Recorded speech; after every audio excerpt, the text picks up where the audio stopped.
All right, welcome back to another episode of the Supply Chaney Podcast. I am your host, Nathan Chaney, and today we're talking with Brad Forrester, who helps shippers select, implement, and manage TMS systems.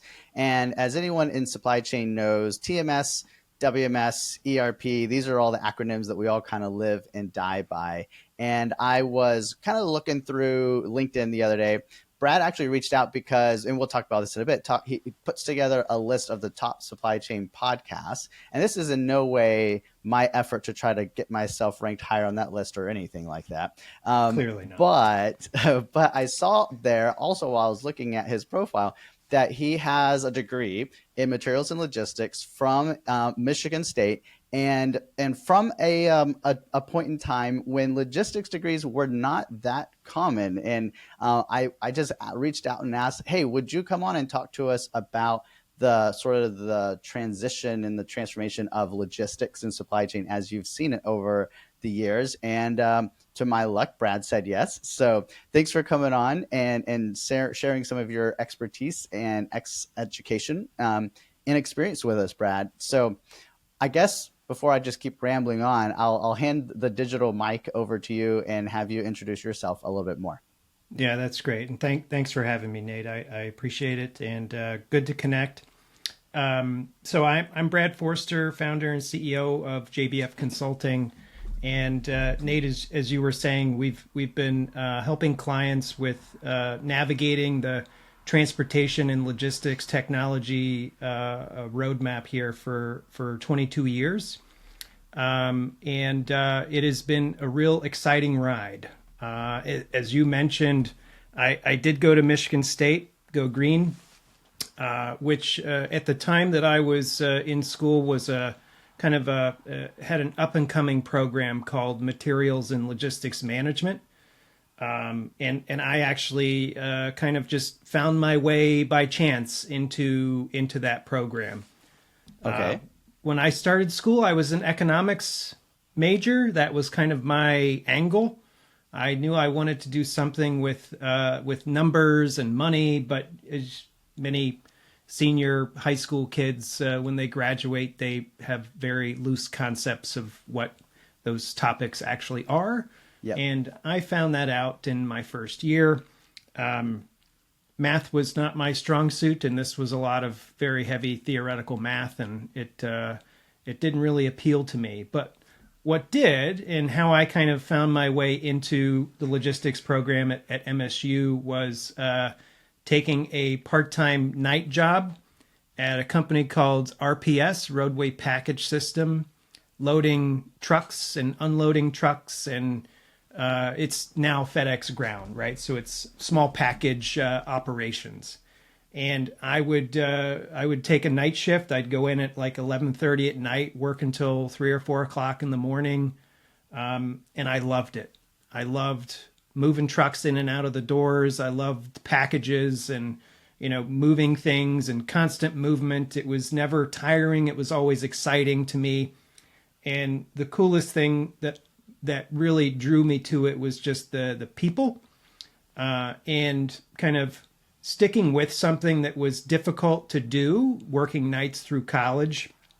I got to see a lot of different people from a lot of different backgrounds, and that to me was the anchor, right? That was kind of the glue that kept it topical and fun for me. And so I dropped economics as a major, moved into MLM as it was known at the time.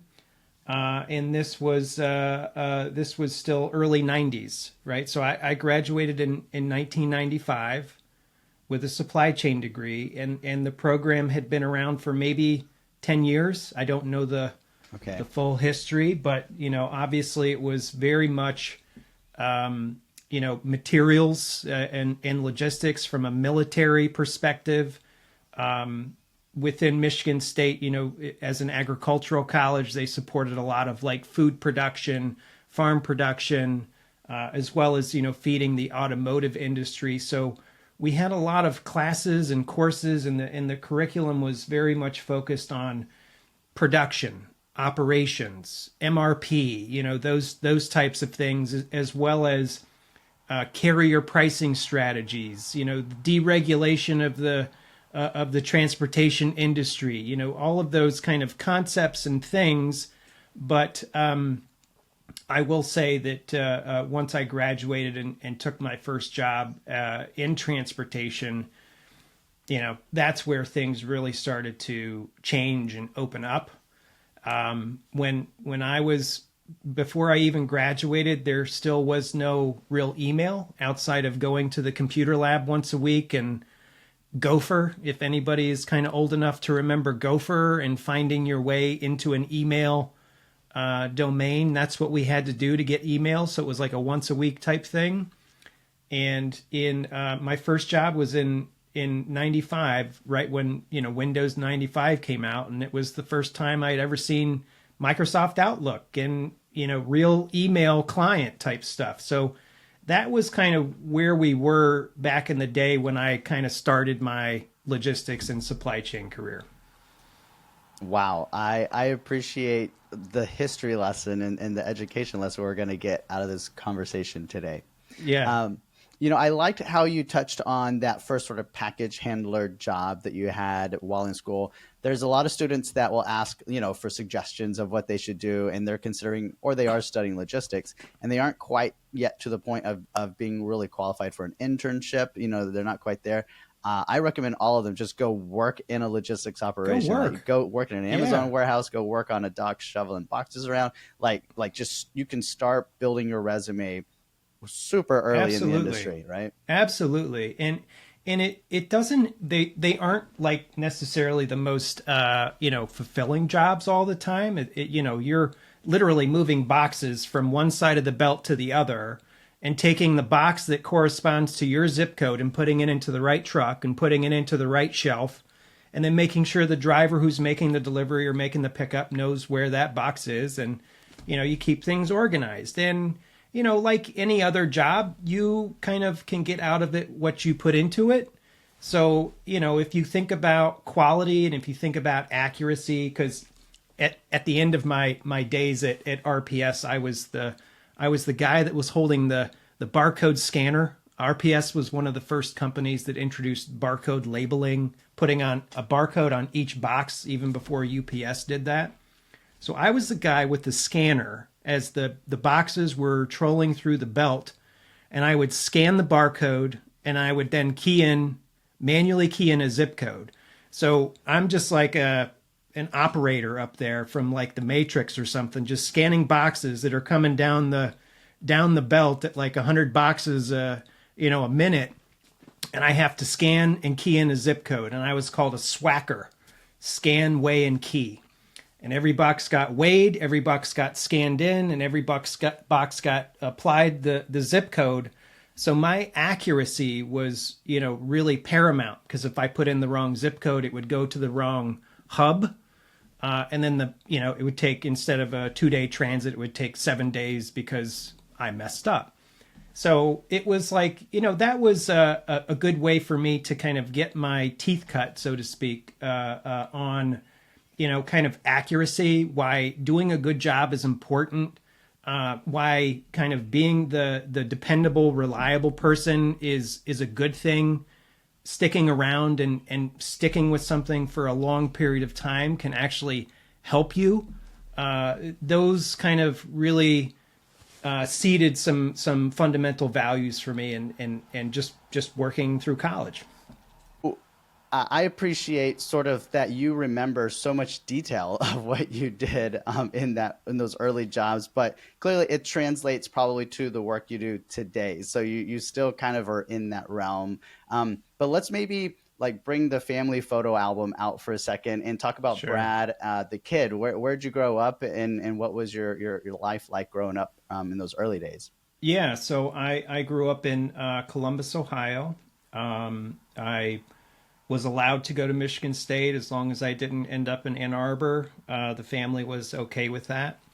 Actually, just a quick funny story. It was very different. I have my oldest son is a senior in high school, so we're kind of going through the whole college shopping process right now. It was very different 30 years ago. I'll just say that, because I had a buddy in high school that was from Michigan. He wanted to go up and see Michigan State. We were juniors, and I'm like, sure. So we loaded up some clothes and a case of granola bars and a case of Budweiser and put it into the car, got a hotel at the Red Roof Inn, walked around campus for a couple days, just lived like 17-year-old boys would. And I loved it. It was a beautiful campus. I'm like, this is it. I'm going to apply here. It was the only school that I applied to, and I got in. I didn't have a backup. I didn't have a plan. I didn't know anybody that was going there because my buddy ended up going somewhere else. So I was independent. I was flying solo in a big school, but I really loved it. I really loved going to that university. Yeah, getting back to the family. Growing up, I did have some kind of transportation and supply chain in the family. My uncle was actually ran a white glove furniture last mile trucking service before it was called last mile, before any of that stuff. Yeah. Before it was, white glove, he ran an independent trucking company that specialized in furniture delivery at home. And I can remember the huge dot matrix printers that would just peel off like stacks and reams of paper. And he would, summer jobs would be like, here you go, Brad, here's 1,000 manifest freight bills to go through, figure out what's going on here. And I'd be like, this means nothing to me. I don't want to spend my summertime looking at this stack of papers, but, it kind of stuck. Some of the things stuck and whatever, but, I bounced around a lot, within Columbus kind of growing up. And I think some of those things, in terms of moving from school to school, was somewhat formative for me in terms of, consulting, because you have to kind of like, land on your feet, and you have to meet new people and make new friends and build a social network, build a routine and structure. And I find that I'm using a lot of the same things that I've used all throughout my life as a consultant, going into client sites where, we have specific projects and I'm dropping in here and I have to quickly get comfortable with new people, and listen to their problems and help them solve problems through, the work that we do. So I do think that, some of the things that I grew up with and the challenges that I had as a kid, moving around a lot from school to school were actually helpful for me in my career. That's really cool that you're able to recognize that and tie those early experiences to what you do now. But I suppose a lot of us can empathize or sympathize with that as well, because you don't see it until you start looking back and you have that 2020 sort of view of like, that's right. Yeah, the seeds for this were planted. The personality and the characteristics that I bring to the job today were actually always there all along in some small way. So really, really cool. You talked about college and university shopping with your son a while ago. Kind of, can you talk to us about what that's like? Are you? It's a different world than when we were in school, I suppose. So, is he going to kind of follow in your footsteps? And what do you think about that? And kind of just tell us how's that shopping experience going? It is a little surreal. To go through that. And this is my oldest son, so I haven't gone through it before. But when he came to me a couple months ago and said, started asking me questions more about what I did and, what did I do when I was going to school? He said to me, I kind of think I want to do something in supply chain. It appeals to me. And I'm like, really? Because, I'm a dad.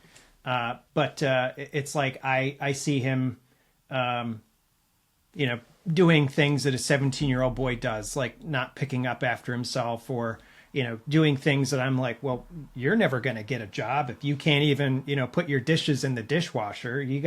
Your room is always a mess. Like, I'm a little bit maybe too preachy with him, but I think it was, I enjoyed it, right? It made me feel good that, the things that I talk about do, some of them stick. I suspect that it's maybe 10, 15, 20% of what I say gets in there and shakes things around. But when he said that, he's looking at supply chain, I was like, yeah, I would support that. I think it's a great option. And I think that supply chain is so broad, and there are just so many facets to supply chain. It is unlike any other kind of industry or discipline, maybe outside of like the medical profession, where it's like you have practices and engineers, and you have software, and you have systems, and supply chain is and obviously I drink the Kool-Aid. I'm in supply chain, but it is everywhere, and it is everything, and it is the connective tissue that holds the world together from a commerce standpoint. And I think that it's about culture. And I know that supply chain is not everything to everybody, but it is amazing and diverse and multifaceted, and you can do so much with it. And there are really easy ways to get into supply chain. And like we were talking about earlier, it's just like, hey, just go take a part-time job, get some exposure. And to me, that was all it took for me to be hooked, was just the tangible, physical product movement, the reality of things actually moving. And that still sticks with me today. So from a school choice, like just how's that looking at brochures and looking at, placement rates, and is that kind of all being factored in? Oh, or is yeah, it just going green and that's it? Like there's no.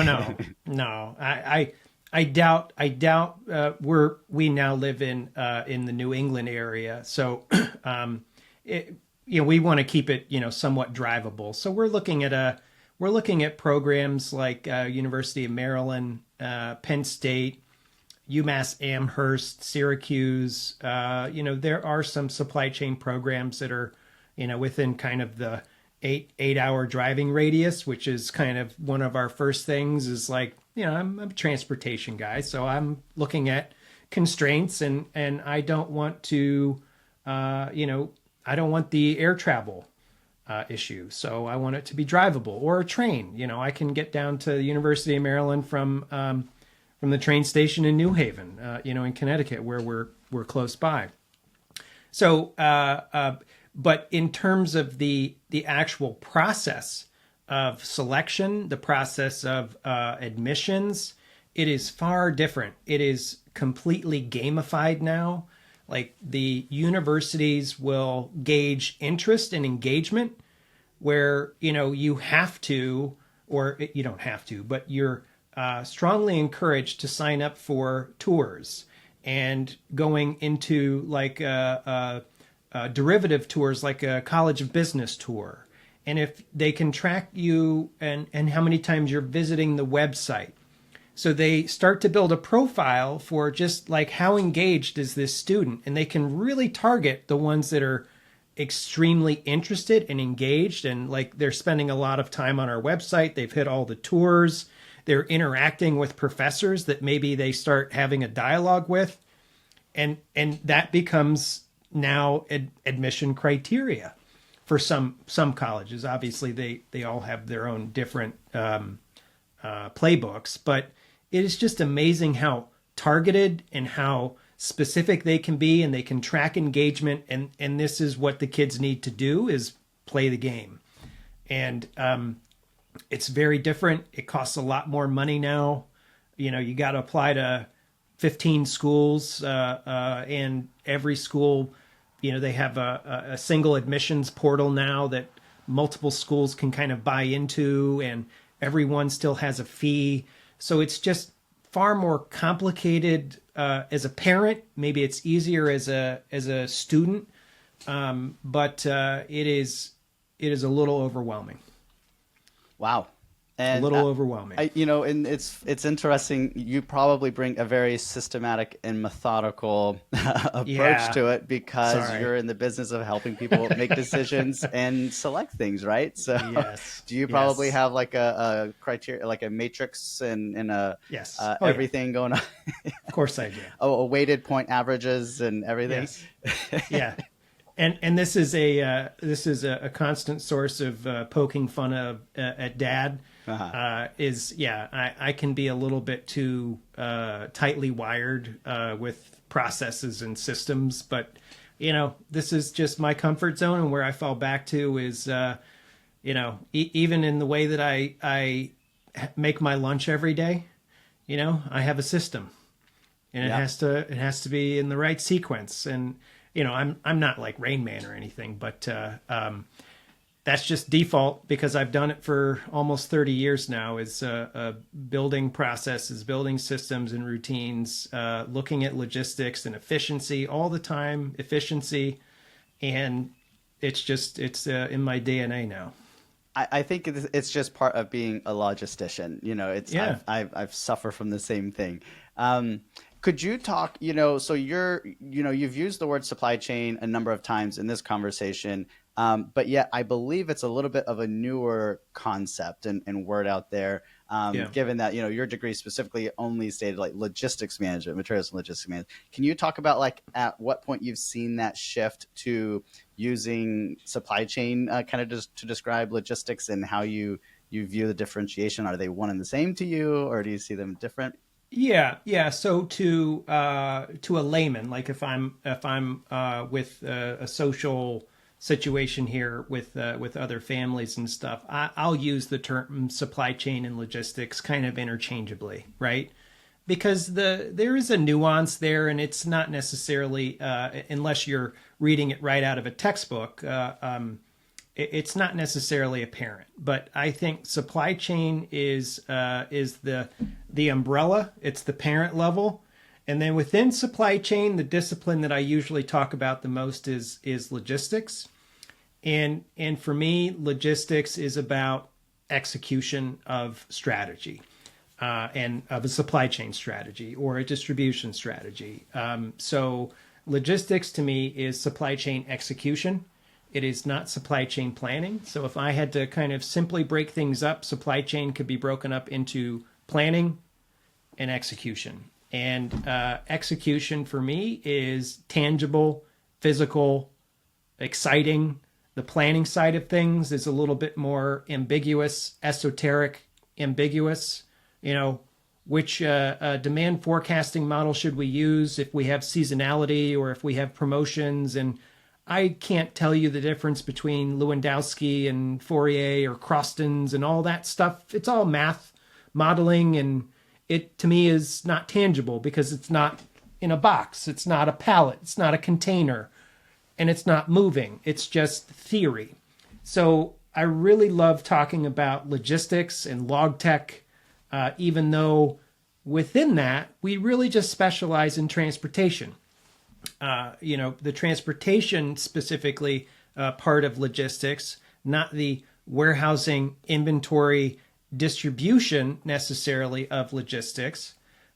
We deal with really that pillar of physical product movement using third party capacity, right? So that's one of the coolest things, though, is that you can have a business like JBF that focuses on a very small niche of supply chain, and we deliver very good differentiated services to our clients. And this is where we focus. This is our niche, and it's really cool. It's very rewarding to be able to claim a slice of the supply chain turf, and this is your territory. And you know what? It's a great niche, and there's not a lot of competition. So maybe I shouldn't say that. You're good. You're good. Find you a little plot of land and plant your flag, and then That's it. keep delivering on that. Yeah. Kind of at this section, of the chat here, maybe we can talk a little bit about the day to day about what goes on at JBF and what y'all do. And you've already kind of started to open up that can now. But could you kind of like start with just talking about like who who your ideal customer is. What kind of situation do people find themselves in that you're the person to call? Yeah, that's a good question. So, our ideal client profile is a shipper. The companies that are actually buying capacity and moving their freight. The best shipper is going to be an enterprise shipper. So somebody that is likely company size of, from a revenue perspective, Nate, it's probably a $2 billion company. And they usually will spend anywhere from, let's say, 50 million a year in freight up to over 2 billion a year in freight. We work across multiple industries, so transportation is not industry specific. Unless you get into specific modes like bulk chemical or agricultural, where you have hoppers and tankers and rail and intermodal versus direct to consumer e-commerce, which is usually more courier, small package, final mile type stuff. Those can be mode specific, but across industry, it is really about the proper planning and capacity planning, demand forecasting of transportation capacity requirements in the network, defining what your network is, optimizing your network, execution of policy and strategy throughout that network in terms of mode, carrier selection, in terms of the balance between private fleet, dedicated fleet, contract for hire carriage. Managing all of those things becomes, kind of a key focal point for us in our practice. So we work with large global shippers at the enterprise level. They are usually headquartered likely in the United States, but many have global operations. But they are U.S.-centric network where the majority of freight spend is usually here in the United States. And they run the gamut across multiple industries. Our largest are retail, consumer, industrial manufacturing, and life sciences, healthcare, medical products, pharmaceuticals, things like that. Those are our four big industries. But we're solving problems across a number of industries. We get a lot of really cool projects that come across our table here. And a lot of the clients are really, right now, I think, struggling with the pace of change from a technology perspective. Just as we've witnessed here in the past 2 years with the explosion of AI and how every single technology vendor in log tech is talking about AI, ML, agents, chatbots, all these things. And our shippers are really good operators of supply chain and operators of transportation and logistics. They may not be the most savvy in terms of what's going on in technology. Where is the truth behind the PowerPoint slide? And I think the pace of change from a technology perspective has been a tremendous tailwind for us. The more things change, the quicker things change from a technology perspective, the more questions and problems our shippers want us to solve. And that is beneficial, obviously. I've seen that, like a parallel on the warehouse and fulfillment side is it's been, the barriers to entry to starting up a little boutique fulfillment business have been lowered so dramatically that it's like the craft brewery movement to me, that like kind of everyone can pop up a fulfillment center or a craft brewery on every street corner, it feels like now. And it's to the point where now you actually need experts out there that just have their finger on the pulse of all of the many options that you have from craft brewery. You've got an app to help you find the beer of your choice in the neighborhood you want to be in. But same thing kind of goes for those fulfillment centers. And so there's just so tiny, so many of them that now you need like a guide, you need consultants to just help you wade through all of the options and figure out which one is right for you. And it sounds like that's very much kind of the ballpark you play in, but in a different town on the transportation side. Yeah, when I started in logistics, there were maybe 3 transportation management systems 25 years ago. It was I2, Manugistics, and maybe there was another one, right? But to me, there were only really 2 or 3. And now there are probably 300, at least 400 maybe, where they are solving hyper-focused, hyper-specific problems, and they're finding a market for those hyper-specific solutions from a software perspective. And that's great. But when companies tend to scale up and grow over time and get bigger, and they add more DCs and they add then more lanes, and their capacity needs change, it's less parcel or final mile. Now it's LTL, or maybe now it's truckload, or now it's, man, I have so much geographic density in the Los Angeles and Chicago area that it's time for me to look at a box fleet or a private fleet. And as the companies morph and change, their supply chain needs change. And that generates a whole lot of new demand for different solutions. Integrators like JBF to help them figure out how to put it all together. And it's amazing, and it changes all the time. And that's also one of the coolest things about supply chain. It's never static. It's got to change almost by the nature of business. For sure. Maybe kind of speaking about, you're talking about you basically have I guess a sandbox of 300 to 400 TMSs that you kind of need to be intimately aware of and educated on and able to advise clients about. I would love to point that concept over into the podcast world a second, where which is where I kind of first learned and discovered about you, which was your kind of supply chain podcast list. Can you talk a little bit about how you kind of approach and what your thoughts are about podcast and what do they bring value? Are they kind of reconnaissance opportunities? How do you view all that? Yeah, so it is largely research for us. It's somewhat embarrassing, Nate, to say this, but in free time, I find myself listening to podcasts to get information and updates and insights about what's going on in different facets of the market. Right? I'm the leader of a small business, so I hear the same echo chamber stuff all the time. Client issues, challenges, new problems to solve, new technology vendors on transportation and logistics tech. And I don't necessarily hear about what else is going on in the market. So it's a great way to stay topical. It's a great way to stay informed about other facets of what's happening in supply chain, from distribution and warehousing to planning to people issues, hiring issues, brokerage, third-party logistics and LSPs and how they're morphing.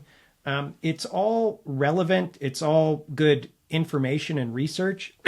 And we found ourselves all talking, internally, the JBF team, about, hey, what are you guys listening to?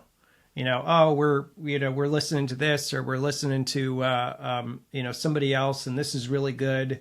And we're like, we should kind of curate a list. And we started talking about maybe throwing up, here are the top 10 episodes of the week or something. And, we were working with our marketing group at the time, and she says, Brad, why don't we just put out a monthly list of the stuff that you guys are listening to? And we don't have to rank it or do anything with it. But all of a sudden, after a few posts on LinkedIn, it became hey, I'd like to be on that list. All right, well, let's check them out. Let's do a little research first, because we don't want to recommend and put out anything out there that people are going to find objectionable or whatnot. So we do a little quality control, Nate, but nothing significant.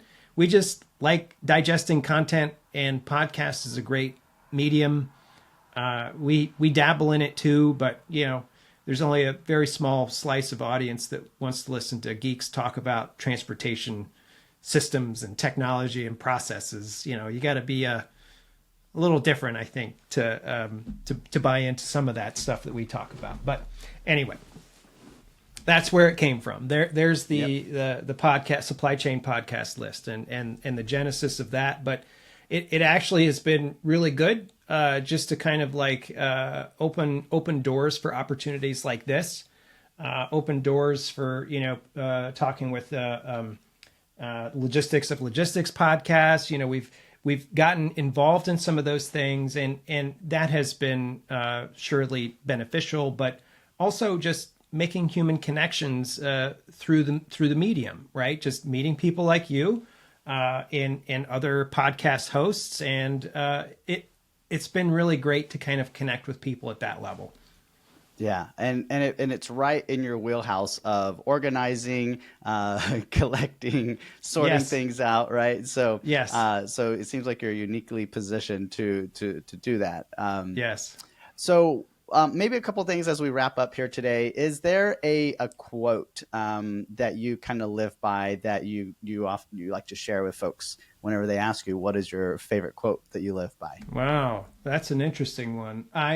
There are a couple that came top of mind. Okay, you can go for more than one if you need. We Yeah. got time. I've got two. Okay. So so the devil you know is better than the devil you don't know. Mm-hmm. And I use this a lot. I don't necessarily say it in that way, especially to our clients, but we are very pragmatic. And it's basically the same thing to me when I'm talking with a client, that if it's not broke, don't fix it.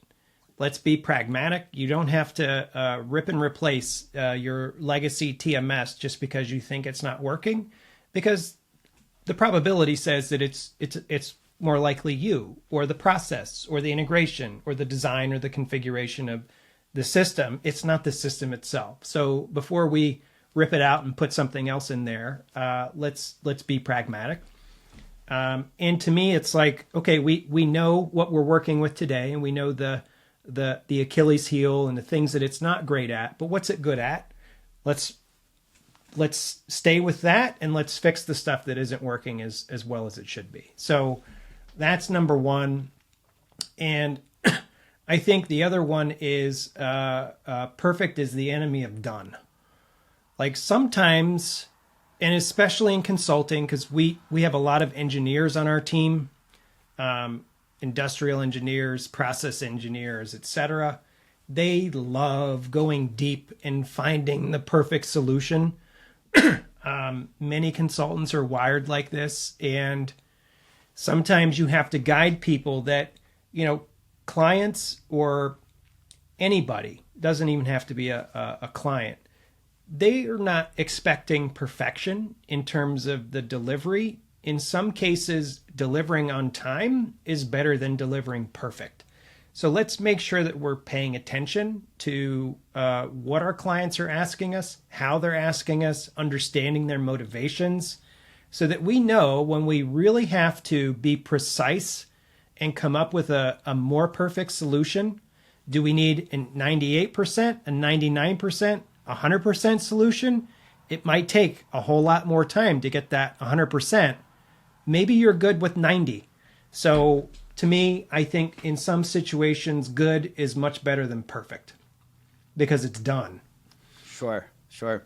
I like it. And the effort to get that last 1% or 2% out of it takes exponentially more time. Exponentially more time. Exponentially. Yeah. So, and I think that's a unique concept that logistics folks just innately get. Yeah. You know?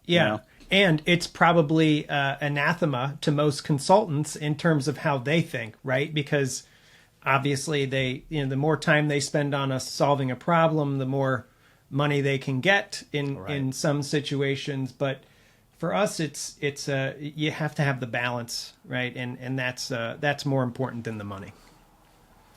Hey, I appreciate you coming on, taking me up on my proposal to join in and share a little bit today. I especially like kind of that time reflecting on your first roles in the industry and how you got started on this path.